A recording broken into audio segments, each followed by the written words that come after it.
pencemar atau sumber emisi adalah merupakan salah satu bagian dari upaya PPU. Udah dibahas ya kayaknya udah dibahas terkait dengan regulasi ya. Nah, inventarisasi emisi adalah pencatatan secara komprehensif tentang jumlah pencemar dari sumber-sumber pencemar udara. Yang penting adalah ya di suatu wilayah dan periode waktu tertentu. Jadi kalau teman-teman mau bikin laporan inventarisasi emisi, inilah contohnya ya, saya pernah mendampingi LRT ya, perusahaan LRT untuk RAPP juga untuk mereview dokumen propernya gitu ya. Nah, yang harus kita lakukan adalah mendata seluruh. Dasarnya kan proper mau ke gold itu harus ada inovasi. Inovasi teknologi yang dilakukan untuk kalau di bidang emisi dan energi ya, untuk menurunkan emisi. Nah, baseline-nya, data awalnya adalah data inventarisasi emisi. Jadi kita sudah ngitung nih semua emisi di perusahaan tersebut. Dengan adanya inovasi ini, kita akan dapat kira-kira berapa emisi yang dikurangi atau berapa emisi yang berkurang karena program inovasi tersebut. Nah, itu harus bisa dibuktikan secara ilmiah ya. Atau buktinya harus bisa diterima. Caranya adalah dengan melakukan pencatatan secara komprehensif ini.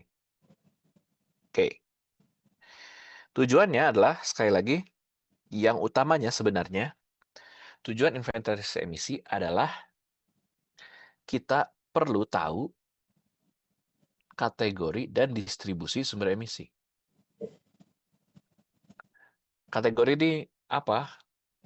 Kita perlu tahu di sebuah kota atau sebuah perusahaan, ternyata yang paling berkontributor utama dari emisinya, kategorinya apa atau siapa.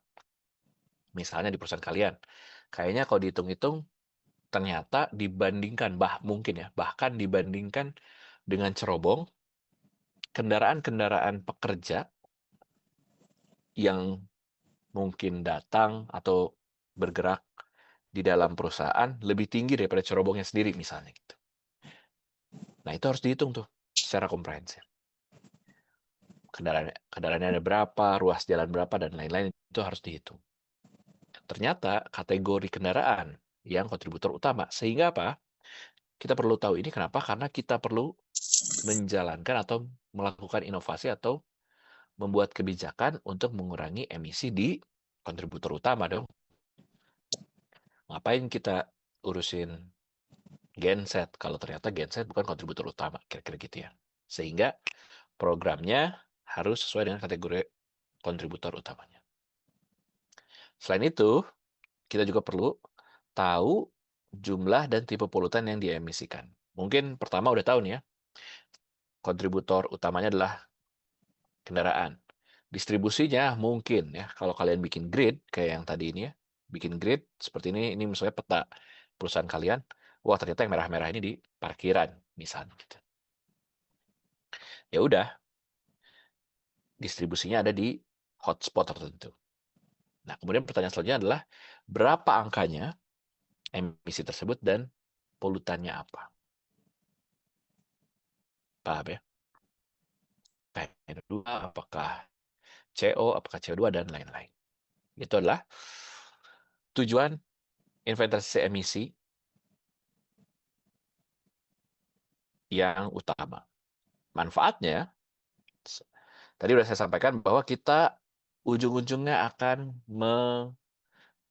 memberikan strategi, memberikan masukan untuk kebijakan, masukan program yang efektif. Ya, strategi, program, kebijakan yang efektif sesuai dengan hasil inventarisasi emisi kita. Selain itu, kita juga bisa dapat tren. Ya, kalau kita lakukan itu secara berkala, tahun 2020 misalnya emisi NO segini, kemudian 2022 emisi NO-nya jadi segini, dan lain-lain. Ini beda dengan pemantauan kualitas udara ya. Pemantauan yang mengukur kualitas udaranya. Tapi ini lebih ke menghitung sumber-sumber emisi lain yang mungkin bahkan tidak terukur, gitu ya. Maksudnya apa? Misalnya nih ya, kalian mengukur kualitas udara ambien memang di 2020. Kemudian ada program menurunkan jumlah kendaraan. Mungkin kualitas udara ambiennya akan sama aja, walaupun secara emisi itu jauh berkurang. Ada bedanya nih ya. Bedanya bisa sama ya. Mungkin ada sumber lain di sekitar di kanan kiri dan lain-lain, atau terbawa angin dan lain-lain. Tapi usaha kita untuk menurunkan emisi udah terhitung karena memang kendaraannya sudah secara signifikan berkurang. Sumber emisinya dikurangi. Walaupun dampak terhadap kualitas udara ambiennya tidak sejalan gitu ya, mungkin ya tidak sejalan. Tapi yang namanya pengukuran kualitas udara ambien kan 6 bulan sekali dan di saat itu, kira-kira gitu ya. Ya sehingga kita perlu apa ya namanya? Perlu indikator yang terukur apakah program kita berhasil atau tidak. Nah, salah satunya adalah menggunakan inventarisasi emisi. Itu adalah untuk desain monitoring program. Kita ingin memonitor program kita ya. Kemudian input untuk modeling. Ya, jadi kalau bisa dimodelkan kira-kira kebutuhan dari emisi itu, kebutuhan dari kebutuhan modeling adalah salah satunya adalah data inventarisasi emisi tersebut. Kemudian yang terakhir adalah informasi publik. Sebenarnya, yang kita kalau kota, kabupaten, provinsi harusnya kita melaporkan emisi kota kita itu berapa. Di peraturannya sudah disampaikan bahwa setiap kota kabupaten wajib melakukan inventarisasi emisi. Tapi apakah itu terbuka terhadap publik? Mungkin dilakukan, ya. Tapi apakah itu terbuka pada publik? Belum tentu, ya. Banyak publik yang belum tahu emisi di kotanya itu seperti apa. Contohnya ini ya, kalau berdasarkan sektor, ada industri, ada transport, ada residensial. Ya, saya lihat Indonesia lah. Nah ini gimana orang cara bikin ini? Orang cara bikin ini datang ke daerahnya, kemudian di setiap kotak, misalnya ini gridnya adalah mungkin 10 km kali 10 km, dihitung semua sumber emisinya. Kemudian menghasilkan satu nilai emisi di kotak tersebut, kira-kira gitu ya. Berapa kendaraannya, berapa industri, dan lain-lain. Distribusinya seperti ini. Kalau industri ternyata paling tinggi di Jakarta, kelihatannya seperti itu ya. Kemudian kalau transport, kita sebenarnya masih rendah dibandingkan dengan negara Malaysia, Singapura, dan lain-lain. Tapi kalau residensial, kita paling tinggi ya. Apa sih sumber emisi residensial? Cooking ya, memasak, kemudian mungkin pembakaran sampah, mungkin TPA, dan lain-lain. Oh, ini pembakaran sampah terpisah ya. Pembakaran sampah ternyata ya kita termasuk yang tinggi juga.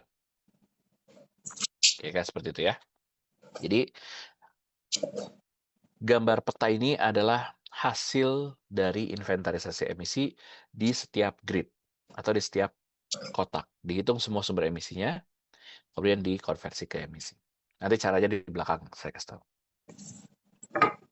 Kegunaan sudah tadi dijelaskan, strategi, mengevaluasi status kualitas udara, mengevaluasi kebijakan, dan melakukan perubahan jika dibutuhkan. Kita yang ini dulu aja. Di PP 22 2021, inventarisasi emisi itu adalah yang nomor 1. Ya. Sebelum kita ngomongin ini, semua daerah harus punya baseline data inventarisasi udaranya. Sekali lagi, inventarisasi udara bukan pemantauan kualitas udara ya. Inventarisasi udara atau inventarisasi emisi yang menghitung semua sumber emisi di wilayah tertentu, di kota tertentu, di kabupaten tertentu. Ya. Siklusnya kira-kira seperti ini. Dari inventarisasi emisi, dapat sumber pencemarnya apa saja. Kita hitung emisi pencemarnya, kemudian baru di sini ada konsentrasi pencemarnya. Ini adalah dasar nih. Dasar dari semua program yang kita butuhkan atau semua strategi pengelolaan kualitas udara. Dasarnya adalah melakukan inventarisasi emisi. Kenapa saya sebut fundamentalnya? Karena inventarisasi emisi ini, kita lihat di sini ya, bisa inventarisasi emisi yang tengah ini ya, dasarnya. Jika ditambah data meteorologi, bisa mendapat model kualitas udara. Oke? Jadi, emission inventory ditambah meteorological data, kita tahu emisi, dan kita tahu bagaimana persebaran emisi tersebut di atmosfer, kita bisa dapat air quality modeling.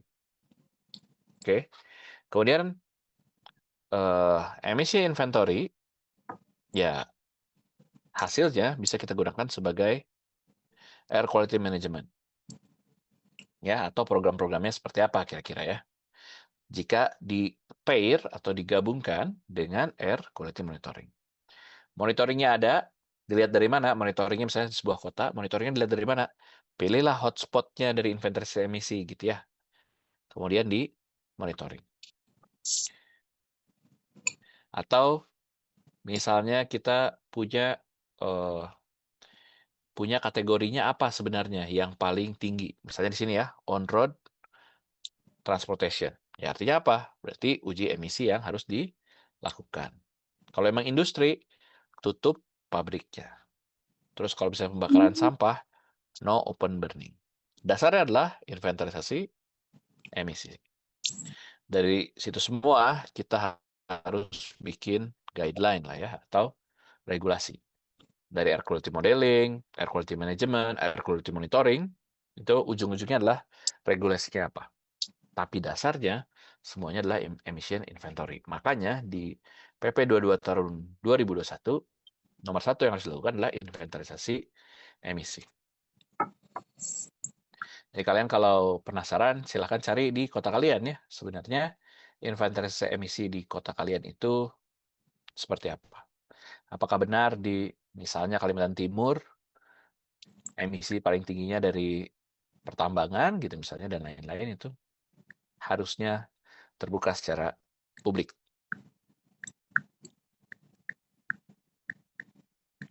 Hasilnya, ini kita langsung lihat ke hasilnya dulu ya, sebelum kita tahu step-stepnya.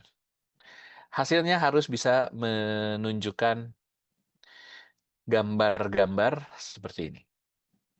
Yang pertama, nah ini ya, saat rame terkait Jakarta, berdasarkan inventarisasi emisi, ya, dari NOx, CO, NVMOC, dan SO2, yang paling berkontribusi di pencemaran udara Jakarta itu di sektor transportasi, kecuali untuk SO2 ya. SO2 jelas dari power plant. Paham ya? Jadi mungkin partikulat juga dari SO2. Tapi kan musuh kita nggak cuma partikulat ya. Musuh kita ya semua ini. Jadi sebenarnya per parameter punya kontributornya. Walaupun yang rame, yang mudah dilihat, dan yang mudah diukur oleh sensor itu partikulat, gitu ya, PM. Tapi sebenarnya concern kita juga ada di gas-gas, ya, nggak hanya partikulat. Jadi ya mungkin memang partikulat mungkin bersumber utamanya dari PLTU yang ada di Banten sesuai dengan laporan Greenpeace ya waktu itu. Tapi ternyata gas-gas lain utamanya adalah transportasi. Sekali lagi, apa yang mau diturunkan? Misalnya, kalau menurunkan CO ya berarti transportasi di, dikurangi gitu ya. Kalau mau menurunkan SO2 betul power plant gitu ya. Atau kalau menurunkan PM 2,5 ya betul power plant yang di stop gitu ya atau dituju sebagai program utama kita. Tapi kalau menggunakan NOx, CO, dan lain-lain itu transportasi.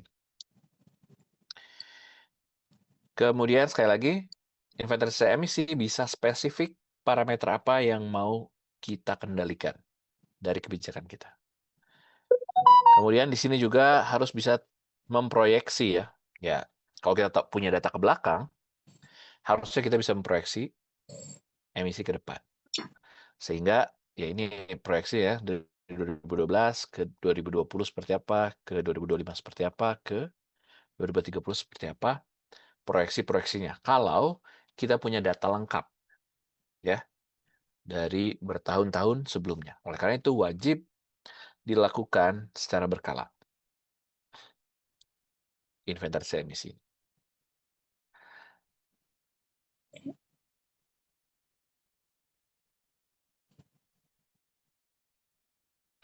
Nah, kemudian kalau teman-teman nanti berkesempatan membuat atau diminta untuk membuat inventarisasi emisi laporannya, informasinya minimal ada seperti ini ya. Yang pertama adalah latar belakang, kenapa perlu dilakukan. Satu, biasanya karena amanat peraturan gitu ya, harus melakukan inventarisasi emisi dan lain-lain, bla bla. Atau himbauan atau kebutuhan evaluasi program proper dan lain-lain itu latar belakangnya apa. Dan yang penting juga di akhir ya, di akhir harus ada kesimpulan ya mengenai estimasi emisinya berdasarkan kategori sumber pencemar. Intinya ya udah ada kesimpulannya. Kategori ini seperti apa estimasinya, kategori ini seperti apa emisinya. Sekali lagi ini semua estimasi memang, tapi manfaatnya banyak. Nanti yang namanya estimasi bisa akurat, bisa tidak ya. Bagaimana cara membuat ini akurat nanti ada dibahas ya di belakang. Kemudian yang penting juga adalah wilayahnya di mana. Ruang lingkup wilayahnya. Kemudian ruang waktunya. Dan sebenarnya adalah ruang lingkup akurasinya biasanya. Atau ada sektor yang misalnya kalian diminta untuk membuat laporan inventarisasi emisi untuk kota kabupaten kota Magelang gitu misalnya. Kemudian karena keterbatasan data atau karena memang fokusnya tidak ke pertanian misalnya, harus ada ruang lingkup yang menyampaikan bahwa karena pertanian mungkin ya dampak terhadap emisinya rendah sehingga tidak masuk ke ruang lingkup laporan ini. Itu penting juga tuh, ruang lingkupnya wilayah, waktu, dan juga sektor ya. Apa saja yang di-cover oleh laporan kita. Kemudian data-data ini juga harus terbuka, sumbernya dari mana, dan lain-lain. Prosedur dapat datanya seperti apa, sumber datanya gimana. Kalau menggunakan kuesioner, ya dilakukan kuesioner. Oke. Nanti ya bagus ya. Kemudian faktor emisi. Nanti kita bahas apa itu faktor emisi dan metodenya seperti apa. Ini yang tadi saya sebutkan ya. Ruang lingkup yang tidak termasuk apa saja dan daftar referensinya. Ini semua harus jelas agar laporan inventarisasi emisi kita reliable atau bisa dipercayai. Yang paling susah adalah asumsi-asumsi, faktor emisi, dan lain-lain. Itu yang harus kuat pemahamannya dan juga sumber datanya. Sampai sini ada yang menanyakan? Sambil saya absen dulu ini ya, bagus ya. Bagus. Muhammad Bagus. Effendi belum ya?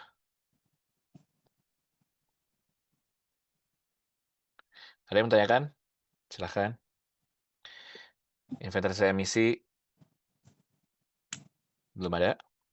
Oke, sebentar ya.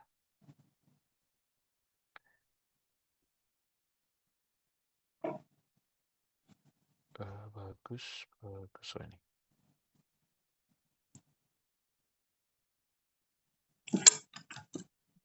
Oke, kita lanjutkan.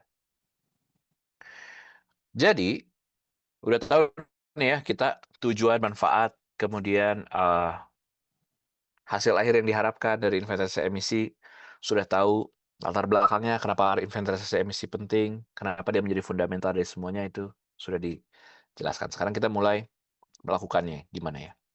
Yang pertama kita harus buat mengkategorikan sumber-sumber. Ya. Yang sederhana ada 3. Kita bikin inventarisasi emisi untuk sumber tidak bergerak atau stasioner.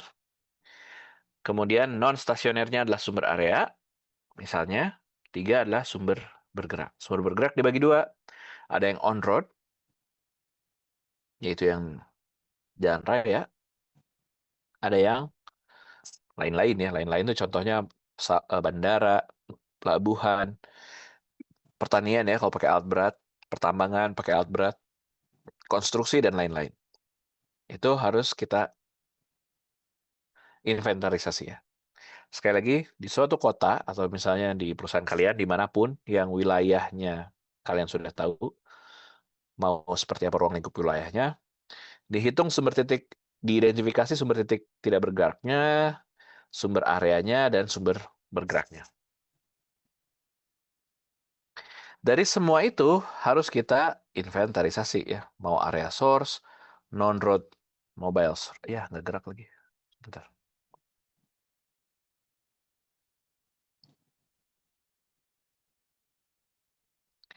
Oke, harus kita inventarisasi.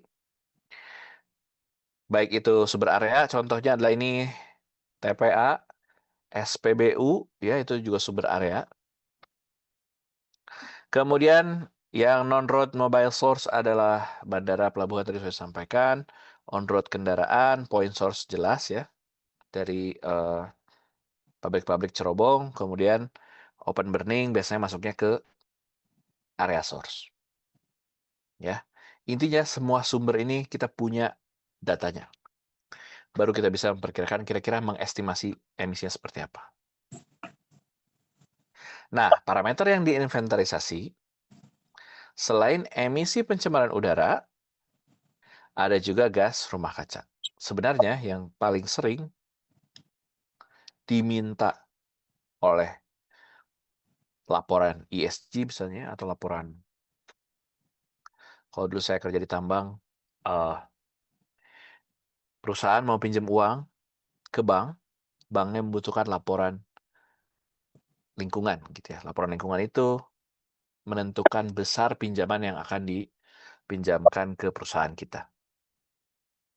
Nah, itu salah satunya harus bisa menunjukkan inventarisasi gas rumah kaca ya. Inventarisasi gas rumah kaca. Kalau yang ini inventarisasi emisi aja biasa. Sekali lagi ini semua terkait kesehatan masyarakat. Yang ini semua adalah global warming gitu misalnya ya. Kenapa orang internasional fokusnya ke sini? Ya iya ya, dia kan nggak peduli sama kesehatan masyarakat Indonesia. Jadi, tapi dia peduli bagaimana secara global gas rumah kaca kita tidak melebihi yang dijanjikan, kira-kira begitu. Sekali lagi, selain pencemaran udara, ada gas rumah kaca yang harus juga diinventarisasi. Ya, tapi sekali lagi ya, karena gas rumah kaca ini banyak kebutuhannya secara internasional, ya akan lebih mudah sebenarnya mengerjakan inventarisasi gas rumah kaca daripada inventarisasi emisi ini. Inventarisasi emisi, ya orang kita harus melakukan sendiri. Karena kebutuhannya untuk kesehatan masyarakat kita sendiri. Inventarisasi gas rumah kaca wajib dilakukan, apalagi untuk hubungannya dengan hubungan kita global atau internasional.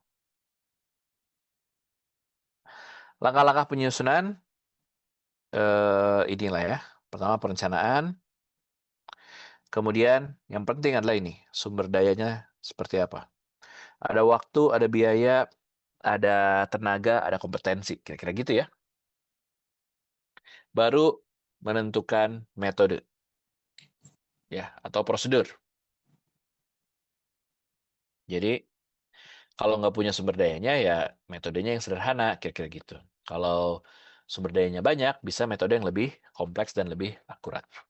Kemudian mulai pengumpulan data, kemudian eh,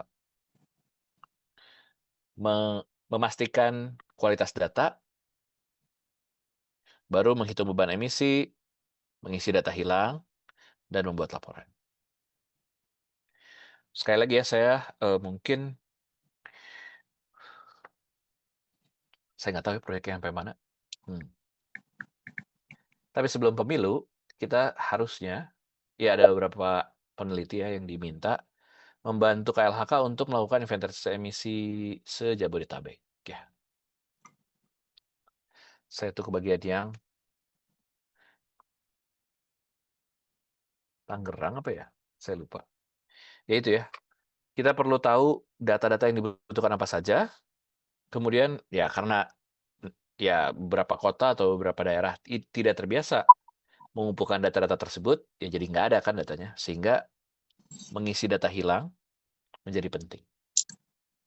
Ya, bagaimana asumsi-asumsi kita untuk mengisi data-data yang tidak ada tadi itu membutuhkan expertise gitu ya, membutuhkan uh, metode approach atau pendekatan yang reliable atau dipercaya gitu dan terdokumentasi secara ilmiah.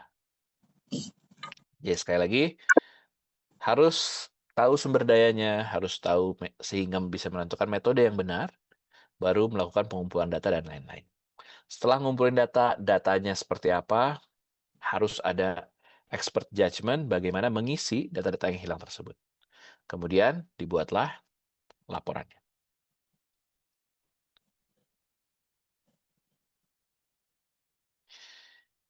Oke, kemudian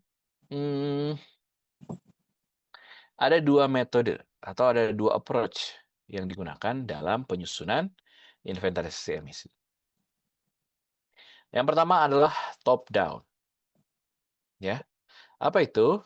Top down itu adalah kita punya data skala nasional atau provinsi, kemudian di downscale, ya atau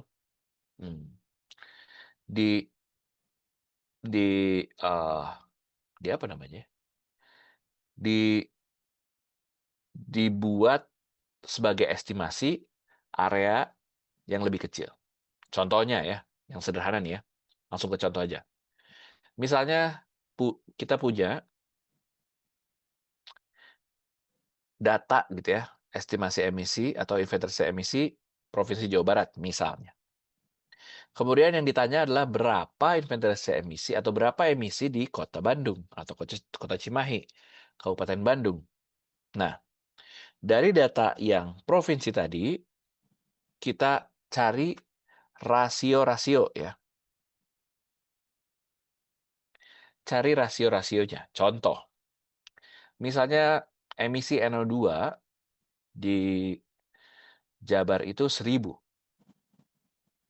Nah, dan ternyata Kota Bandung itu 50%-nya jumlah penduduknya dari keseluruhan Jawa Barat.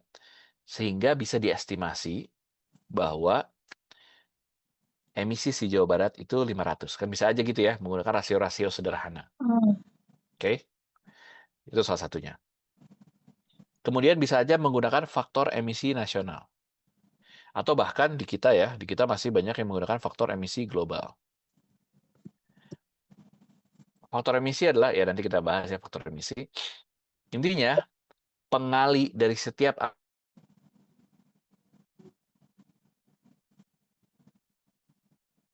masih banyak menyadur atau menggunakan referensi dari faktor emisi global. Ya. Sekali lagi, ada data skala nasional, kita downscale atau kita gunakan rasio-rasio agar bisa merepresentasikan uh, inventaris atau jumlah emisi di kota tersebut. Misalnya tadi ya udah Kota Bandung 500, kemudian misalnya kecamatan A gitu ya,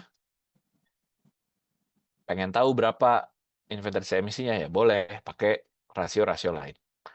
Selain penduduk, ada rasio penjualan bahan bakar, di mana sih misalnya kalau kontributor utamanya adalah kendaraan, di mana sih penjualan bahan bakar kendaraan yang paling besar gitu ya, rasio seperti apa terhadap Jawa Barat, bisa lakukan seperti itu.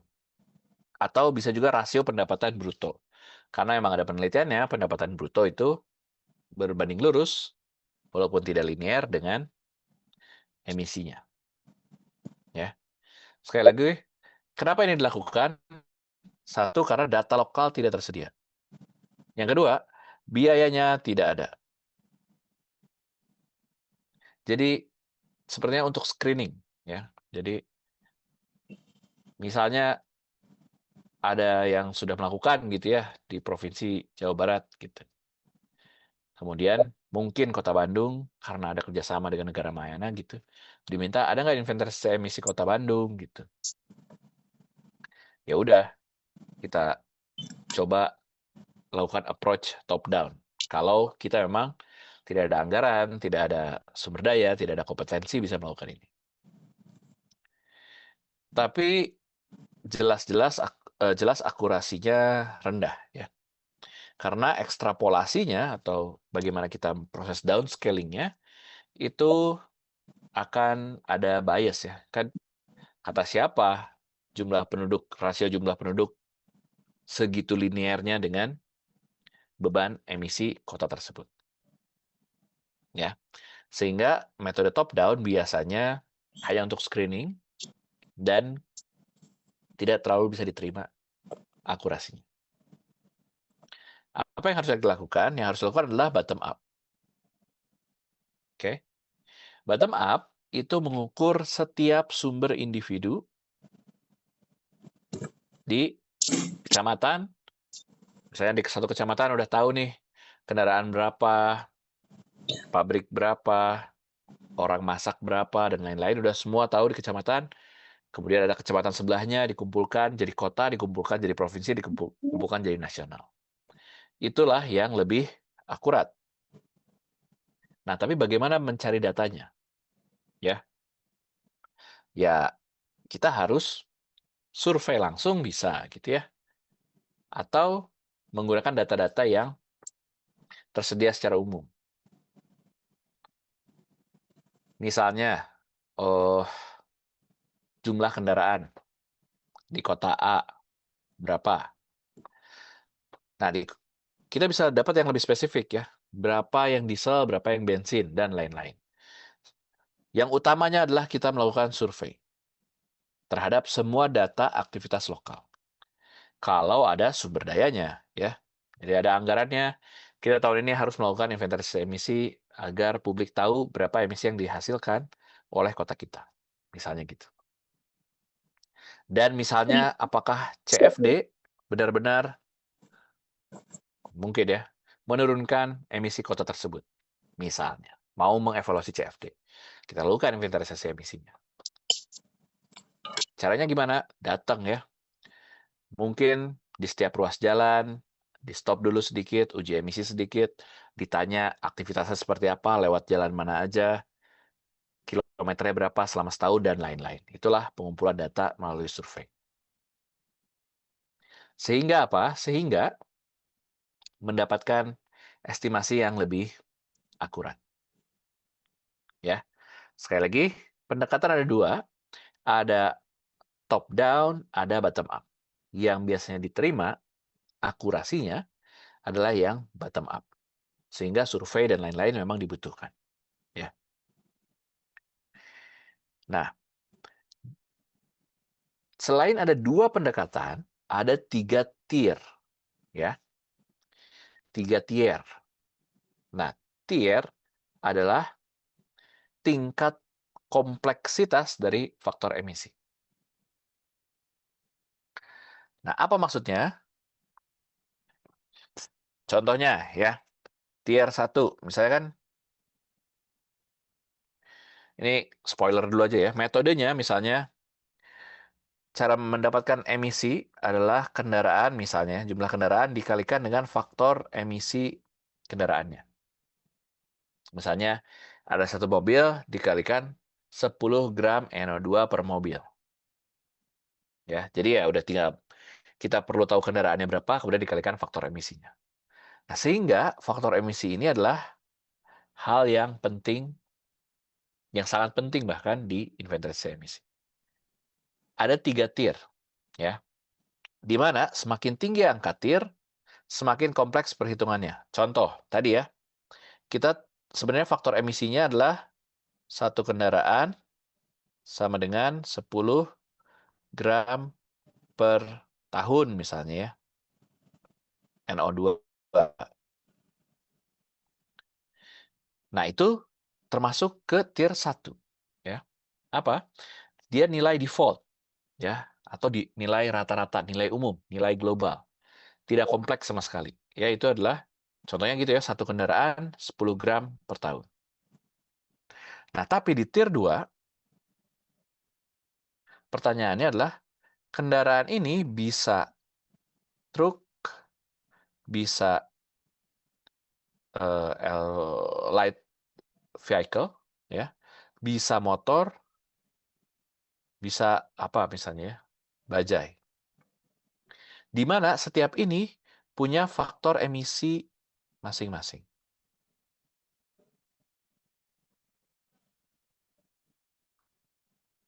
Faktor emisi yang lebih kompleks membuat laporan lebih akurat. Kenapa? Yang tadi kita pukul rata semua kendaraan 10 gram per tahun. Di tier 2 ditanya, emang kendaraannya apa? Truk, mobil biasa, motor apa bajai? Kenapa? Harus ditanya karena truk emisinya mungkin 15, mobil emisinya 8, motor emisinya cuma 2, bajai 5 misalnya. Sehingga kita akan mendapat laporan yang lebih akurat dengan tier yang lebih kompleks. Atau misalnya dari 1000 kendaraan, berapa diesel, berapa bensin. Jelas nggak semua akan menggunakan angka default gitu ya. Nggak semuanya akan 10 gram per tahun. Yang bensin mungkin lebih rendah, ya bensin mungkin lebih rendah di NO2 dan SO2, tapi ya lebih tinggi di PM misalnya. Yang truk atau yang solar itu lebih tinggi di SO2 dan lain-lain. Ya. Tier 2 itu levelnya itu ya. Ada klasifikasi, ada pengkategorian. Tier 3 lebih kompleks lagi ya. Tier 3 ini bisa lokal ya. Jadi ada beberapa penelitian teman-teman S3 yang meneliti faktor emisi motor kita ya, motor di Indonesia sebagai dasar perhitungan faktor emisi. Jadi ya nggak bisa pakai yang default global. Misalnya ini default sedunia ya. Ya nggak bisa pakai yang sedunia terus, harus yang lebih kompleks. Contohnya misalnya ini udah nih ya, level 2-nya di sini, truk. Truk punya faktor emisi sendiri. Nah, di tier 3, ini faktor emisinya dibagi dua lagi. Yang lebih dari 100.000 kilometer odometernya, dan yang kurang dari 100.000 kilometer. Nah, ini punya faktor emisi lagi yang lebih spesifik. Ini yang kategori tier 3 ya. Oke. Sekali lagi, tier 1 pakai yang global, data yang udah banyak peneliti lakukan. Kemudian ya kalau kita lihat penelitian ini dari Vietnam sama ini dari Jerman, Itali, kayaknya yang lebih mirip sama kita yang Vietnam deh gitu misalnya. Itu masih pakai yang global tuh. Satu kendaraan, satu angka faktor emisi. Tier 2 ditanya dulu kendaraannya kategorinya apa, karena tiap kategori ada faktor emisi sendiri. Tier 3 lebih kompleks lagi. Misalnya truk di atas 10 tahun, truk di atas 100.000 kilometer, truk ya umur kendaraan atau Euro 2, Euro 3, Euro 4. Nah, itu udah tier yang lebih kompleks lagi. Nah, kita harus bisa memilih ini ya, sesuai dengan kemampuan kita kan. Mungkin kita nggak bisa mensurvei apakah semua truk tersebut di atas 100.000, di bawah 100.000, dan lain-lain. Tapi kalau kita punya datanya, gunakan tier faktor emisi yang lebih kompleks.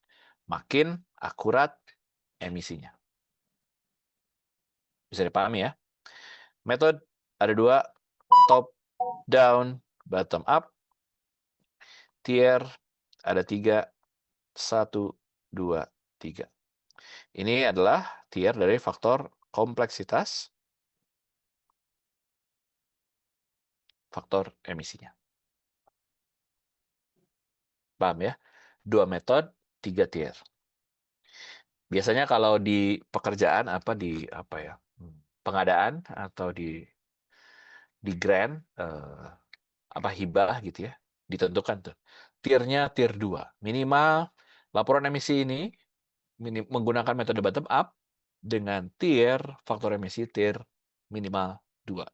Jadi mau nggak mau, kita yang ngerjain harus cari data yang lebih kompleks atau yang lebih dalam lagi untuk mendapatkan laporan yang lebih akurat.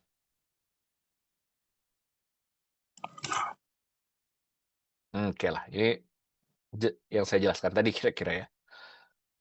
Tier 1, tier 2, tier 3.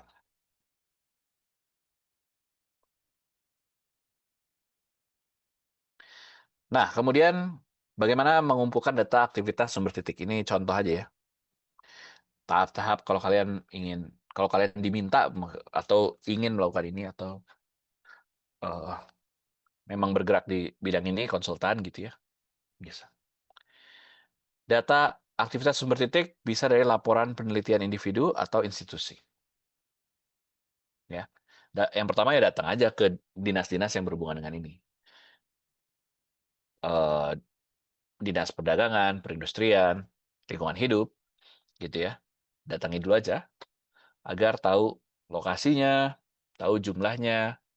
Nanti mungkin kalau emang ingin lebih akurat bisa survei langsung ke pabrik dan kuesioner, misalnya datang wawancara langsung. Kemudian ada Direktorat Industri Manufaktur, ya ini ya statistik. Dalam angka tuh penting juga ya untuk kita data-data BPS itu penting untuk kita mengumpulkan data-data ini. Jadi yang paling lama dalam pengerjaan inventarisasi emisi adalah ngumpulin datanya. Karena makin akurat akan makin baik. Dan bagaimana expert atau kalian bisa membuat ruang lingkup yang cukup akurat dengan sumber daya yang tersedia. Ya. Kemudian mengumpulkan data-data izin usaha. Ya. Itu juga akan langsung kelihatan nih sumber titik itu di mana aja.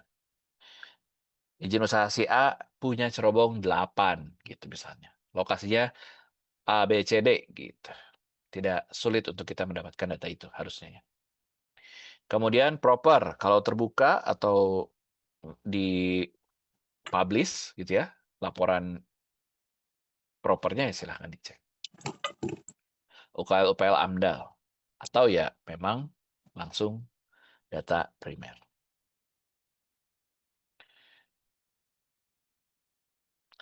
Kalau sumber area adalah sumber yang secara individu terlalu kecil,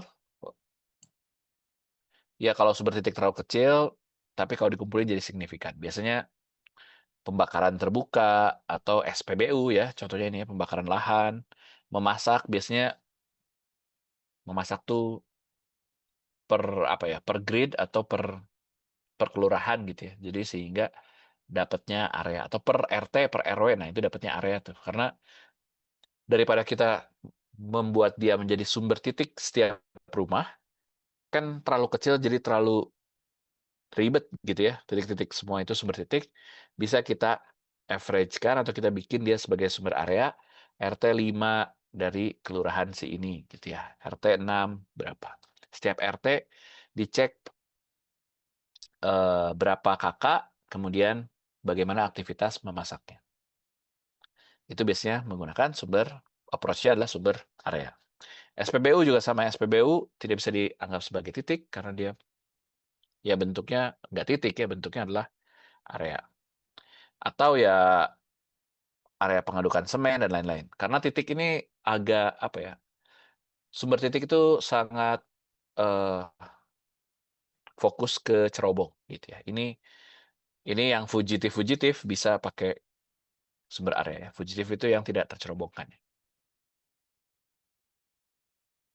Nah, kemudian bagaimana metode perhitungan emisi? Ini udah tahu ya, ketersediaan data, tadi ya, kepraktisan dan lain-lain, sumber daya dan lain-lain, ini bisa kalian baca. Intinya adalah kompromi ya, atau balancing antara akurasi dan biayanya. Jangan over promise, jangan juga terlalu pengen gampang gitu ya. Harus ketemu ruang lingkupnya di mana kalau kalian melakukan ini. Metodenya ada banyak, tapi ya yang paling umum adalah faktor emisi, uji cerobong, dan lain-lain. Satu, ya, adalah metode yang paling umum dilakukan, ya, menggunakan faktor emisi. Sekali lagi bahwa rumusnya untuk menghitung emisi sederhana adalah ini ya. Ini dulu aja. Emisi sama dengan aktivitas dikalikan dengan faktor emisinya. Oke. Apa aktivitasnya? Macam-macam. Apakah jumlah bahan bakar yang dibakar, jumlah produksi listrik, jumlah batu bara yang dibakar di PLTU, kalau misalnya sumber titik PLTU ya, atau jumlah uh, tadi ya, jumlah uh, area, misalnya area si pembakaran hutan, jumlah SPBU, luas TPA, gitu ya, itu adalah tingkat aktivitasnya. Kemudian tinggal dikalikan dengan faktor emisinya. Faktor emisi ini ya harus kita cari. Tadi ya, apakah tersedia di global atau enggak dan lain-lain. Tapi kalau sumber titik biasanya bisa ini ya. Saya tadi ya, misalnya pembakaran batu bara 1.000 ton dalam setahun. Faktor emisinya berdasarkan global itu 10 gram. Sehingga 1.000 kali 10 gitu doang kan ya. 1.000 kali 10. Jadi 10.000. Tapi sebelum dilepas sama cerobong, ada ESP misalnya ya. Atau ada alat pengendalian lain, sehingga dikalikan dulu dengan efisiensi alat pengendalinya. Sehingga berapa emisi yang beneran lepas dari cerobong tersebut. Tapi secara umum, kalau kita nggak ngomongin cerobong, ya ini ya rumusnya. Kalau ngomongin cerobong, yang dipasang alat pengendali, itu bisa kita masukkan rumus yang pakai efisiensi alat pengendalinya. Contoh misalnya ya, misalnya di sebuah fasilitas turbin diminta menghitung emisi CO-nya. Ya. Kemudian, nah, yang pertama kita lihat sebenarnya, pertama adalah fasilitas turbin, kemudian aktivitasnya apa ya? Aktivitasnya ternyata pembakaran gas. Ya. Cari, nah ini yang penting nih. Di mana kita cari faktor emisi? Itu di US EPA AP42. Ini milik Amerika ya. Milik USA ya. Jadi orang Amerika punya list semua sektor. List semua jenis pembakaran. Kalau bakar minyak tanah segini. Bakar bensin segini. Langsung keluar nih ya. Angkanya adalah berapa kilogram per megajoule. Biasanya nggak langsung liter gitu ya, berapa kilogram CO per liter bahan bakar, nggak gitu ya. Biasanya ke megajoule. Nah, berarti harus dikonversi dulu dari liter ke megajoule, ya. Misalnya diketahui asalnya 1.000 liter, gitu ya. Ini ubah dulu ke megajoule. Kenapa? Karena faktor emisinya adalah kilogram CO per megajoule yang terbakar. Atau kalor yang dihasilkan. Ya, karena ini ngomongin fasilitas turbin ya. Sehingga kalor yang dihasilkan, ya udah emisinya adalah tinggal R-nya dikalikan dengan faktor emisinya. Langsung kita dapat 2.365 kg CO. Sekali lagi, rumusnya sih gampang, hanya tinggal dikalikan saja. Yang susah adalah mencari data aktivitas dan mencocokkan faktor emisinya. Di mana faktor emisinya? Di sini ya. Kalian googling aja US EPA AP42. Kemudian menurut saya download dulu katalognya biar tidak terlalu lama kalian nge-scrollnya. Kemudian di sini ada lihat nih ya. Fifth edition atau edisi kelima, bab 3, bagian 1, tabel 311. Nah, ini udah kelihatan semua. Ya udah, kalian tinggal klik yang bab 5, cari yang cocok dengan kegiatan kalian. Atau kalian juga bisa cek ini ya, IPCC, IGS, OR.jp di Jepang ya, atau di Eropa juga pakai ini. Cari EFDB, Emission Factor Database. Kalau ini per sektor, diklik sektornya nanti bentuknya kayak Excel tapi di web base gitu ya. Kalian bisa pilih-pilih, bisa cari-cari, ada TPA, ada bahkan ya sama sih di US EPA juga ada. Tapi US EPA itu bentuknya dokumen. Jadi kalau kalian pilih misalnya, saya mau lihat faktor emisi pembakaran genset gitu ya. Klik, nanti keluar tuh PDF bukan ya eksperimennya sehingga mendapatkan angka tersebut. Ya cari aja langsung ke bawah angkanya. Kalau kalian emang mau cari angkanya. Tapi kalau kalian baca ya itu bagaimana mendapatkan angkanya. Kalau EFDB ini database emission factor yang langsung ada angkanya bisa kalian lihat. Misalnya peternakan, Mbak, ada tuh sektor peternakan, diklik 1 ekor ayam emisinya berapa, 1 ekor sapi emisinya berapa, 1 ekor kambing emisinya berapa. Sehingga kalau di kota kalian ada peternakan, kita perlu data sapinya saja. Gitu ya. Kemudian dikalikan dengan faktor emisinya, kita langsung dapat tuh. Berapa CH4 yang dihasilkan, berapa gas rumah kaca dari setiap sapi, berapa gas rumah kaca dari setiap kambing, dan lain-lain bisa dilihat di sini. Silakan nanti di-explore ya oleh kalian. Ini materinya juga akan saya upload, sehingga kalian bisa mengecek dengan mudah. Sekali lagi, rumusnya hanya aktivitas dikalikan faktor emisi. Tapi PR-nya mencari data aktivitas, harus ngubek-ngubek, harus koordinasi sana-sini dengan dinas, kementerian, dan lain-lain, atau bahkan survei sendiri, dan mencocokkan faktor emisi dengan data yang kita punya. Artnya di situ, ya kira-kira. Tapi dengan US EPA AP42 dan EFDB ini udah banyak sekali tersedia faktor emisi. Gitu ya. Contoh, misalnya di rumah sakit. Pertama yang harus dilakukan adalah identifikasi dulu sumber emisi apa saja. Paham ya? Sumber emisinya adalah misalnya ada boiler, genset, insinerator, bla bla bla bla bawah ya. Ada.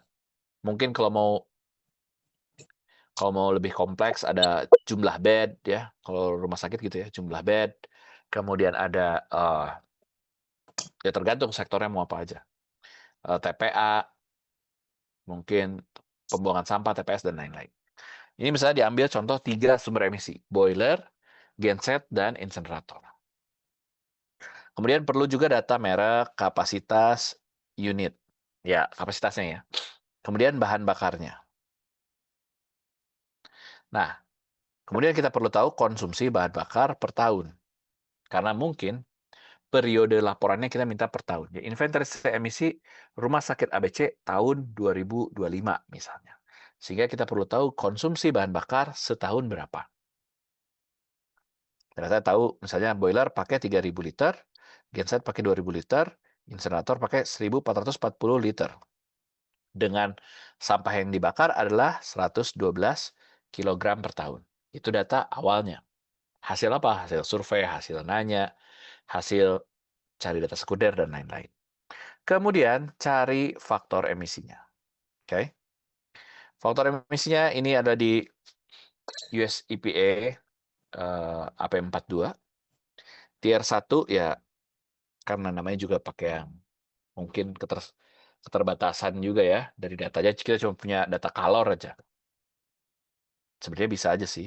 Kalau mau pakai tier 2, kalian bisa menggunakan faktor emisi yang ada spesifik kapasitasnya. Gitu ya. Yang tier yang lebih akurat. Karena faktor emisi untuk kapasitas 75 kVA dengan faktor emisi untuk kapasitas lain itu bisa berbeda. Anggaplah dia pakai yang tier 1 ya. Tier 1 kode ini semua di US EPA atau ada di di IPCC chapter 5 ya. Nanti kalian bisa cek di IFDB, IPCC IFDB. Didapatkanlah ini. Insenerator menghasilkan 1,4 kilogram NOx per ton sampah yang dibakar. Dari mana dapatnya? Dari sini ya, dari IFDB tadi, emission factor database. Dikumpulin bikin tabel ya. Sedangkan untuk CO itu 2,8 kg per ton sampah dibakar, 1,4 kg per ton sampah dibakar, CO2 tidak ada misalnya ya.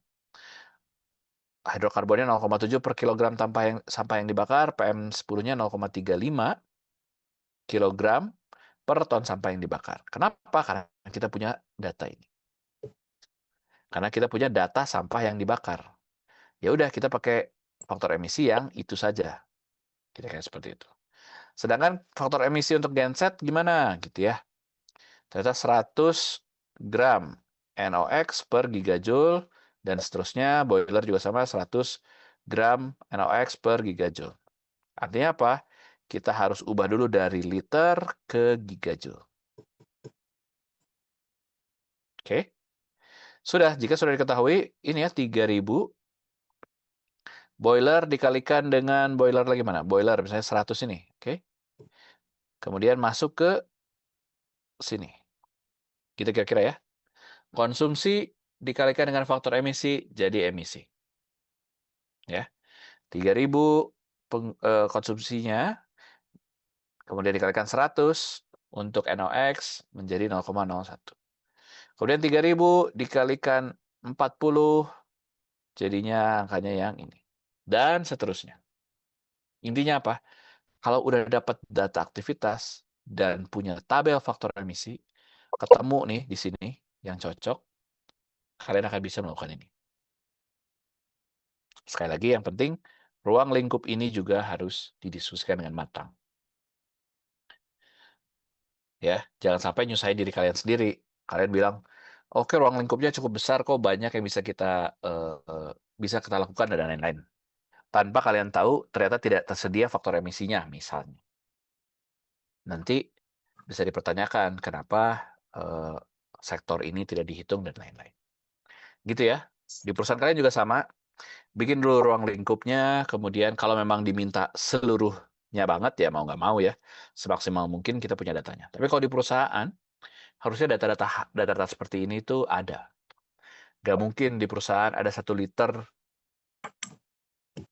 ya mungkin adalah. Nggak mungkin ada 10 liter solar terbuang gitu misalnya. Ya, tidak ada ya. Semua, kalau menurut saya semua kalau di perusahaan datanya bisa di-trace, tinggal cari faktor emisi yang cocok, dikalikan, dapat emisinya.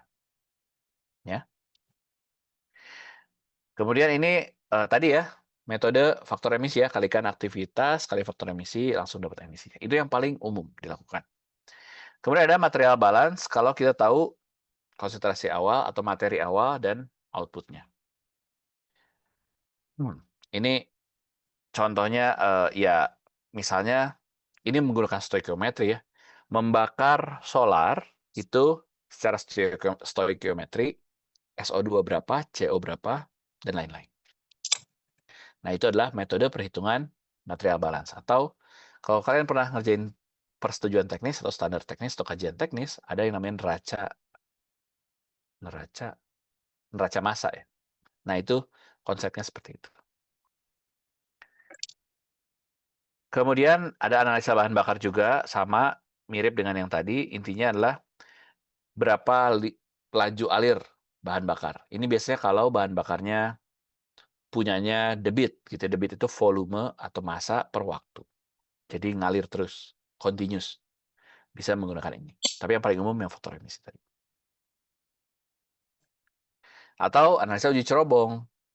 Kalian nggak punya nih data-data pembakarannya apa, cuma punya data pemantauan aja, misalnya. Ya udah, ukur laju alir, ukur konsentrasi, rumusnya adalah seperti ini. Emisi adalah konsentrasi dikalikan laju alirnya. Intinya apa? Satuannya harus jadi massa per waktu. Caranya apa? Ya caranya adalah konsentrasi. Konsentrasi kan massa volume. Debit atau laju alir adalah volume waktu. Massa volume waktu, volumenya dicoret. Sehingga massa waktu. Oke? Massa waktulah satuan dari emisi. Seperti yang tadi udah dibahas ya, berapa kilogram CO2 per jam, berapa kilogram CO2 setahun, dan lain-lain. Jadi kalau kalian punyanya data uji cerobong, bisa asal kalian tahu laju alirnya.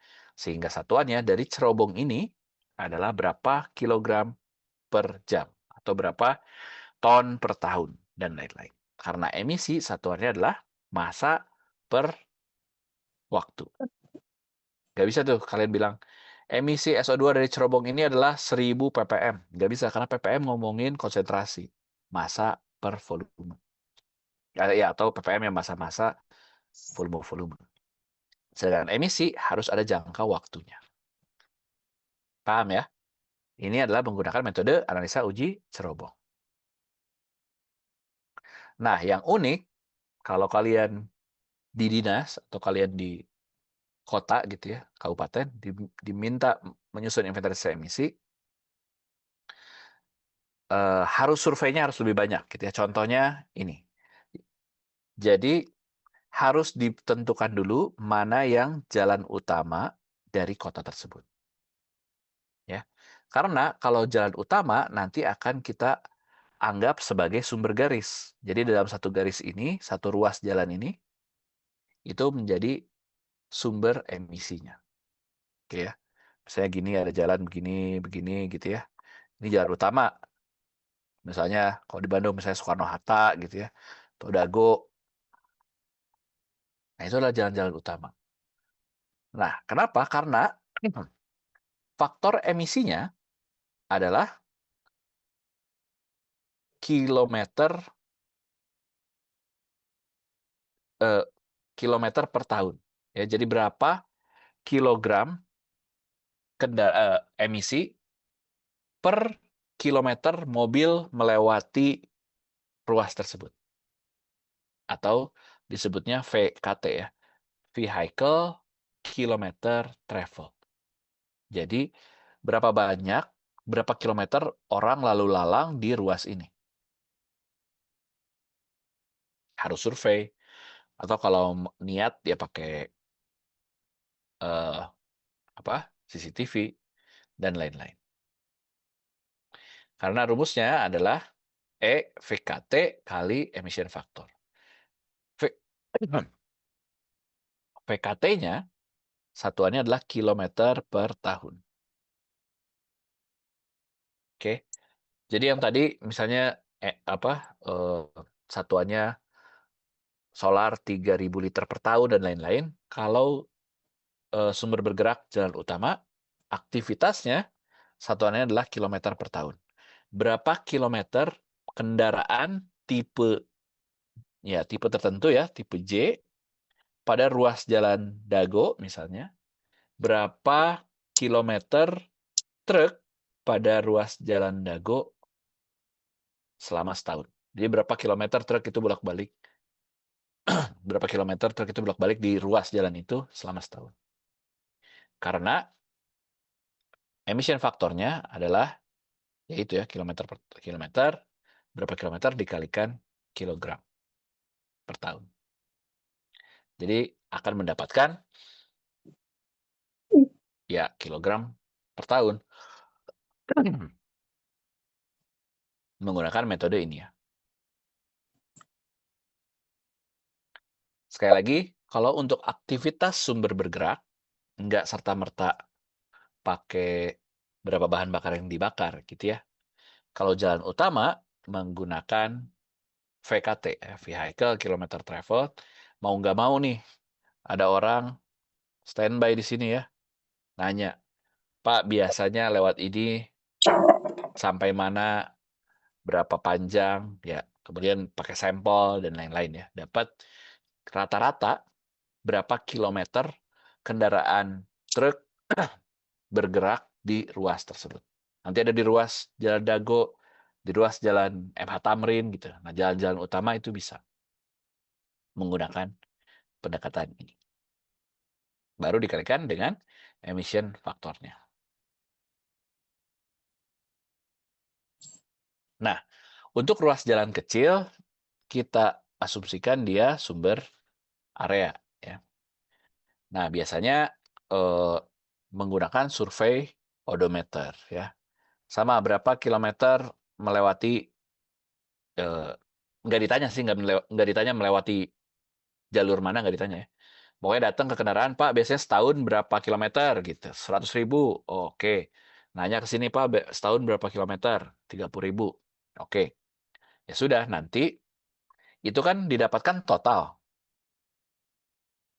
Dikurangi total yang, VKT yang tadi. VKT yang sumber jalan utama akan didapatkan ruas sumber bergerak untuk ruas jalan kecil. Ya. Jadi cari yang total dulu menggunakan survei odometer, kemudian kita tentukan yang jalur utama, nanti dikurangi aja untuk mendapatkan ruas jalan-jalan kecil lainnya. Wawancara tatap muka dengan pengemudi ya di setiap kategori. Itu adalah yang akan dilakukan kalian kalau menghitung sumber inventarisasi emisi sumber bergerak. Nah, ini contoh tabel-tabelnya ya. Ini adalah tabel faktor emisi. Ya, kalau kalian tahu ini ada bank, perumahan, sekolah, restoran, semua nih di list semua kira-kira sektor sumber emisinya seperti apa. Bank, apakah ada genset, apakah ada kompor di dalamnya, masak-masak, perumahan, kompor, sekolah, apakah ada kompor dan lain-lain. Ya, perkantoran, genset dan lain-lain. Jadi kemudian ditanya bahan bakarnya, dicari emission faktornya. Kalau udah punya list emission faktor, akan lebih mudah ya. Tinggal dicari aktivitasnya, kemudian dikalikan. Kalian lihat aja, ada di online, Kota Surakarta. Ya. Ini Excel-nya kira-kira seperti itulah. Emission faktor, udah punya semua. Tinggal dikalikan ya, antara aktivitasnya, misalnya rumah sakit, ambil dulu salah satu. Rumah sakit ini punya genset, boiler, tungku, dayanya berapa, jumlahnya berapa, konsumsinya berapa, kemudian ya misalnya ada sumber kendaraan dan lain-lain ya, beda ya, ini tabel khusus. Intinya sampai sini konsumsinya, kemudian tinggal dikalikan dengan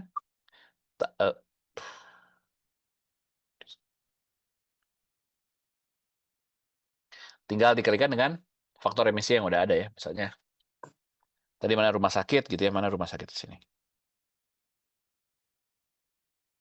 Tuh nggak ada ya, mungkin di bawah ya ada rumah sakit. Ya udah, kalau rumah sakit gensetnya mungkin spesifik beda, punya faktor emisi dan lain-lain, tinggal dikalikan saja. Kemudian lakukanlah perhitungan emisi. Bagusnya di tabel semua gitu ya. Sehingga bisa di-trace, oh ini dikali mana, ini dikali mana, ini dikali mana, dan bisa dijelaskan. Kemudian ya dihitunglah dari semua sektor, dihitung Kota Surakarta ini sebenarnya seperti apa emisinya. Final value emisinya. Terus yang penting adalah ini. Ternyata siapa kontributor utamanya misalnya. Kemudian pencemar utamanya apa dan berapa angkanya. Itu yang harus bisa dikeluarkan dari laporan inventarisasi emisi. Oke, sampai sini ada yang bertanyakan?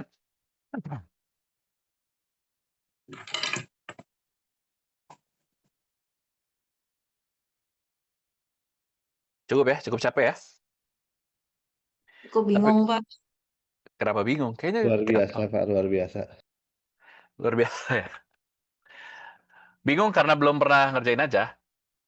Kalau udah pernah sih, harusnya bingung awalnya, tapi lama-lama bisa.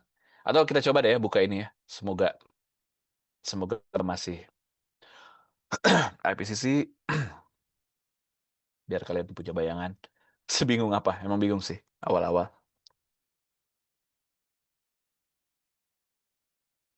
Tapi ya kalau kalian bisa banyak manfaatnya sih. Kalau menurut saya aja sih.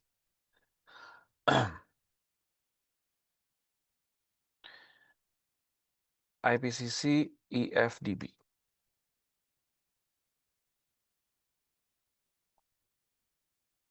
Nah, contoh ya. Nih. IPCC EFDB ya. Basic Search. Nah, mau apa? Misalnya sektor kalian industri apa ya? Misalnya pertambangan, ada nggak di sini pertambangan? Non-energy mineral, cement production, karbonat, nggak ada. Elektronik, chemical, forestry, adalah energi ya. Pertambangan di sini harusnya. Nah, fugitif juga ada ya. Bahan bakarnya misalnya ada pembakaran coal mining yang tidak tercerobongkan. Bisa kalian. Underground mines. Contohnya apa? Stockpile gitu ya. Stockpile ada di sini. Atau di sini ada baru nih, coal exploration. Jadi kalau ada eksplorasi coal itu ada faktor emisinya. Anggaplah kita punya data luasan mining ya. Kita pencet ini. Kita lihat ke bawah. Underground mines. Tier 1 default ya, yang paling sederhana. Nah, satuannya adalah ini apa nih? Metan ya. Ya Allah. Sebentar. Berapa metan yang dihasilkan untuk setiap 10 ya, 10 ton coal akan menghasilkan 10 meter kubik metan. Paham? Enggak kelihatan ya tanda panah saya. Tier satunya nih dibuat oleh IPCC di tahun 96. Ya, tier 1 nih. Underground mine secara umum tidak dipisah-pisah apa-apa ya. Mining. Berapa sih emisi yang dihasilkan oleh kegiatan mining untuk parameter metan misalnya? Ternyata dia adalah 10 meter kubik metan dihasilkan per ton produksi coal. Saya gitu ya. Kemudian, nah ini dilihat negaranya nih, global average ya. Kayaknya kita lebih cocok South Africa gitu ya misalnya. Karena misalnya, lihat ya parameternya. Tambangnya cukup tambang dangkal ya. Nggak terlalu dalam ya. Kemudian tipe coal-nya adalah bituminous, antrasit, dan lain-lain. Oh, ternyata dia hanya 0,77 metan dihasilkan per meter kubik. Ya, 0,77 meter kubik metan per ton coal yang dihasilkan. Udah nggak tier 1 lagi nih. Ini ada orang South Africa melakukan penelitian. Ya. Jadi, measured. Ini gitu kira-kira. Kalau yang IPCC ini default.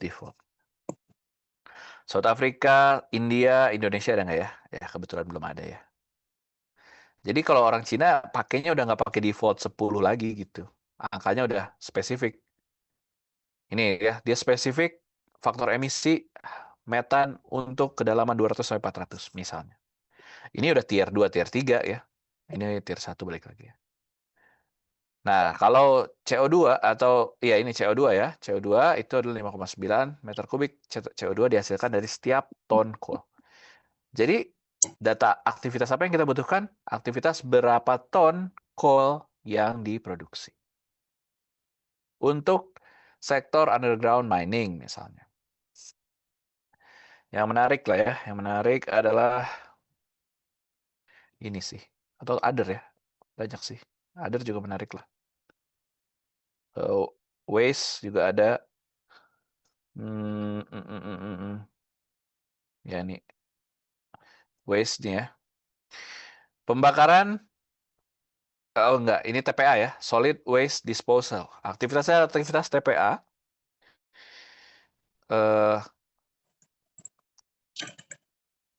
Ininya adalah generation rate ya. Generation rate itu apa? Tingkat atau kapasitas dari solid waste TPA-nya ya, TPA-nya. Di Amerika berarti 2 kg metan per cap. Ya ini harus kalian baca sih sebenarnya detailnya apa. Cap ini apa ya? Kapasitas mungkin ya, atau generation rate ya per hari. Kalau setahun berapa ya silahkan dicek. Sekali lagi, kalau ini gasnya kebanyakan gas-gas kan IPCC ya. IPCC kan sisinya climate change. Jadi gasnya gas rumah kaca. Oke. Kalau saya contohkan ya, US EPA AP42. Nah, kalau ini bentuknya PDF kayak gini, kalian akan download dulu ini misalnya. Nah, tinggal chapternya chapter mana nih? Kalau kalian klik, misalnya ini, ya udah dilihat wildfire, fugitive dust. Misalnya kalian mau mengukur berapa sih emisi dari pertambangan saya, ya kita lihat dari sini. Keluar PDF-nya. Nah ini, cari angkanya aja. Ya kalian carilah angkanya di sini ya. Dibaca misalnya. Ya dan lain-lain lah. Ya, kalau nggak salah berapa kilogram PM10 yang dihasilkan per hektar tanah terbuka misalnya gitu. Berarti data aktivitasnya apa? Data aktivitasnya adalah tanah terbuka di area pertambangan kita.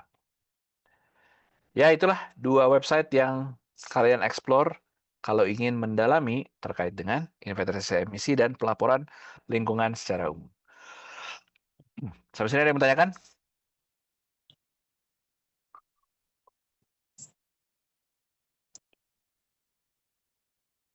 Materinya akan saya share, semoga bermanfaat ya. Tidak ada yang bertanyakan. Terima kasih, saya akhiri. Assalamualaikum warahmatullahi wabarakatuh. Waalaikumsalam warahmatullahi wabarakatuh. Terima kasih. Terima kasih Pak. Pak. Terima kasih banyak Pak.